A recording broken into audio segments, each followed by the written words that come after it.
question is that the motion be agreed to. Mr Speaker. Sarah Dowie. Thank you, Mr Speaker. And I rise in opposition to this bill, the Telecommunications Interception Capability and Security Amendment Bill 2015. So, as we have heard from the member opposite, the sponsor of this bill, Ms Claire Curran, this bill seeks to set up a technical advisory board to advise the Minister of increasing expertise in network security and consider proposed mitigations.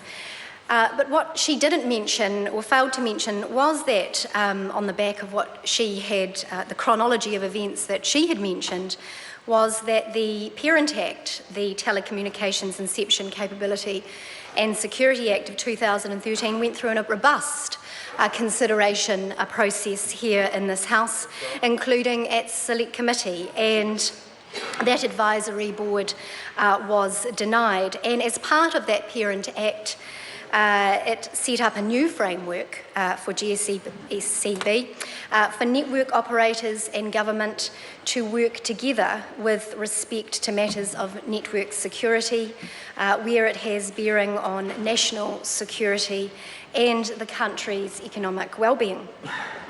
But also, as part of that, it set up a comprehensive enforcement and compliance regime, and one that we believe on this side of the House has sufficient checks and balances with respect to governing the Minister's duties in relation to his or her decision making.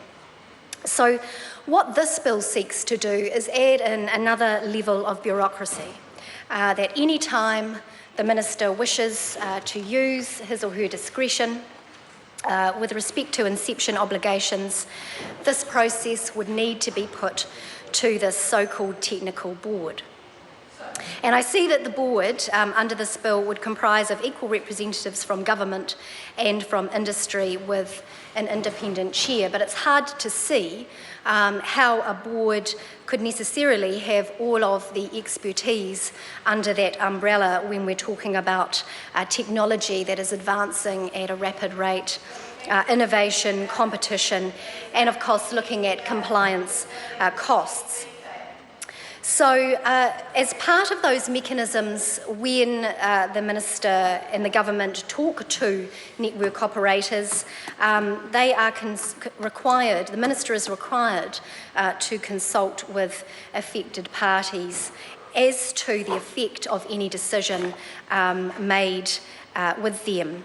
And again, I note that that includes the implementation, the cost of that implementation, innovation and competition.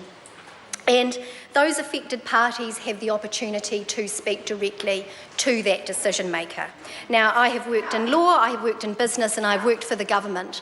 And when you have policy that affects people, when you make decisions that affect people, they wish to speak to the decision maker. They don't want to speak to some middleman that would sit there in the middle and muddy the waters. They want to make sure that they have a fair hearing and that they speak to the decision maker to have their case heard.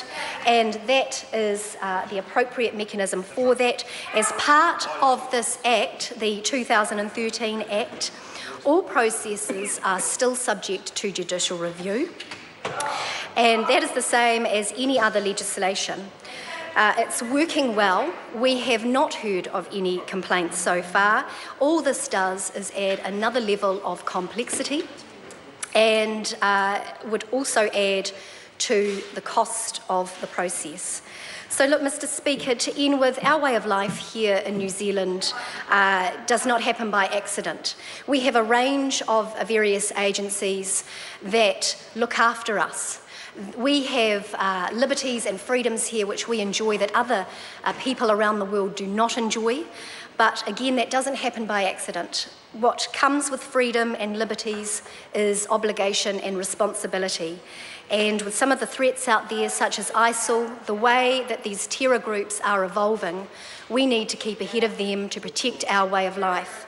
And the 2013 Act does that. There are appropriate checks and balances, but we do need to protect our freedoms. And as such, I think this bill, the 2013 Act, is working well, and I oppose this bill.